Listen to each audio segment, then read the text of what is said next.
The least free place in American life are these so-called movements for freedom. These so-called movements for freedom, these freedom movements, you participate, they're the least free places. They're the most orthodox often. And you'll be afraid to even say something because you don't want somebody to call you a sellout or say that you're not radical enough.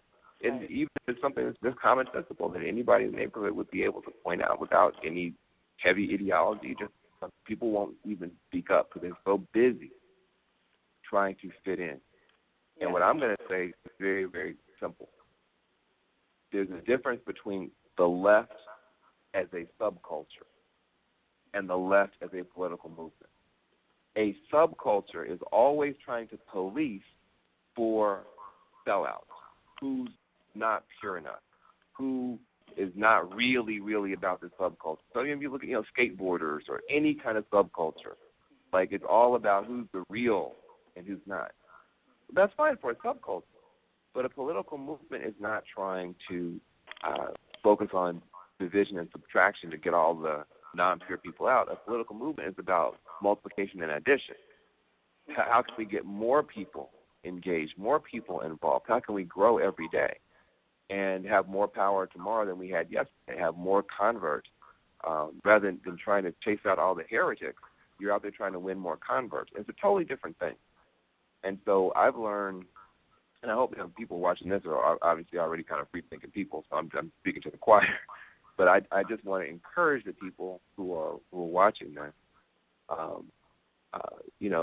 Freedom is a precondition for a justice movement. You have to be able to be free from both the establishment and the anti-establishment.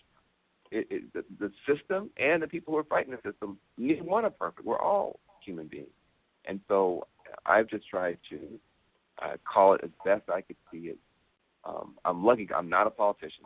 I'm not running for office. I have no political aspirations. And so that means if the system is doing something I hate, I can speak out loud. If it's doing something I like, I can say good. If there's a part of a bill or a part of somebody like President Obama, like I love President Obama personally, but when he's doing that internet space stuff and he's doing those drones and Keystone Pipeline, I fight him tooth and nail. But I don't feel like I have to then fight him on everything just because when he's trying to do the Obamacare stuff, I'll support him on that. I wish we had single payer. But we've got to be free enough so that we can actually be authentic and honest and really say what we think and what we believe and trust that there's a community that can take us good, bad, and otherwise and not just pretend and fake so that we can not have somebody criticize us from the left.